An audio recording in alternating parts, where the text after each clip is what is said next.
దేవునికి మహిమ కలుగును గాక. ప్రియ దేవుని బిడ్డలారా, పరిశుద్ధ గ్రంథము నుండి యెషయా గ్రంథము 49వ అధ్యాయము 16వ వచనాన్ని చదువుకుందాం. చూడుము, నా అరచేతుల మీద నేను నిన్ను చెక్కుకొని ఉన్నాను, నీ ప్రాకారములు నిత్యము నా ఎదుటనున్నవి. నా ప్రియ సహోదర సహోదరి, ఒక మనిషి చెక్కిన శిల్పమే ఎంతో అందంగా అద్భుతంగా కనబడుతుంది. దేవుడే శిల్పిగా మారి నిన్నే ఆయన అరచేతుల్లో చెక్కుకుంటే అసలు ఆ ఊహే అద్భుతం కదా. హల్లెలూయా.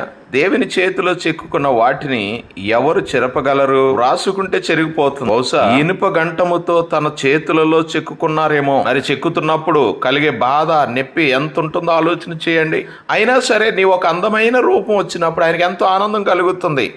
ఎందుకంటే ఆయన తండ్రి గనుక. స్తోత్రం. హల్లెలూయా. అవును కదా.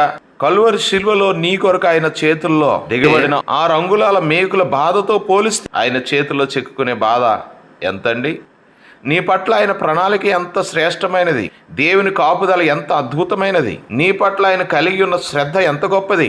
ఎప్పుడైనా మనసు పెట్టి ఆలోచించావా? మనసు పెట్టి చూడగలిగితే ఆయన చేతుల్లో ఎట్టి రీతిగా భద్రపరచబడి ఉన్నావో నీకు సంపూర్తిగా అర్థమవుతుంది. దాని ద్వారా నీ జీవితానికి భద్రత, క్షేమం ఆయనలోనే అనే గ్రహింపులోనికి నీవు రాగలుగుతావు. ఎప్పుడైతే అటువంటి గ్రహింపు నీలోకి వచ్చిందో ఏ భయము నిన్ను భయపెట్టదు, భయపెట్టలేదు. హల్లెలూయా. ఒక నిజమైన తల్లి తాను కనిన పిల్లలను మరిచిపోతుందా? వారిని పట్టించుకోకుండా ఉండగలుగుతుందా? తన పిల్లల ఆకలితో అలమటిస్తూ ఉంటే తల్లి ఆనందంతో ఉండగలుగుతుందా? అది అసాధ్యం కదా.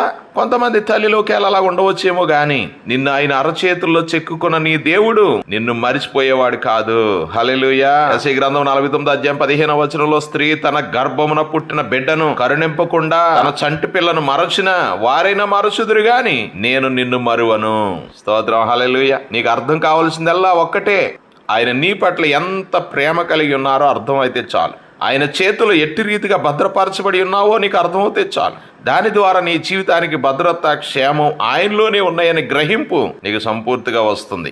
ఒక మనిషి జీవం లేని దానిని అందమైన శిల్పంగా మలచగలడు, కానీ దానికి జీవాన్ని మాత్రం పోయలేడు. అయితే జీవం కలిగిన నిన్ను జీవం కలిగిన దేవుడు తన చేతుల్లోనే చెక్కుకొని నేటికి నిన్ను జీవింపజేస్తున్నాడు. స్తోత్రం. హల్లెలూయా. ఈ తలంపే ఒక అద్భుతం కదండి నా ప్రియ సహోదర సహోదరి. ఇది కేవలం ఊహ మాత్రమే కాదు. ఇది నీవు నమ్మినా నమ్మకపోయినా తిరుగులేని సత్యం. నీ విశ్వసించి ఆయనకు విధేయత చూపగలిగితే నీ జీవితం ధన్యమైనది. దేవునికి ఎల్లప్పుడూ స్తుతులు చెల్లించు. ఆయన చేతిలోంచి ఎప్పుడు దూరము కాకు. దేవుడు నీకు ఇచ్చిన రూపాన్ని లోకానుసారంగా మార్చుకుని దేవునికి ఇష్టం లేని రూపంగా మారిపోవద్దు. దేవుని ధన్యతను పొందుకో, దేవుని ఆశీర్వాదాన్ని పొందుకో. అట్టి జీవితాన్ని జీవిస్తూ ప్రభు అనుగ్రహించబోయే నిత్యమైన ఆశీర్వాదం అనుభవిద్దాం. అట్టి కృప, ధన్యత ప్రభు మనకు అనుగ్రహించును గాక. ఆమెన్.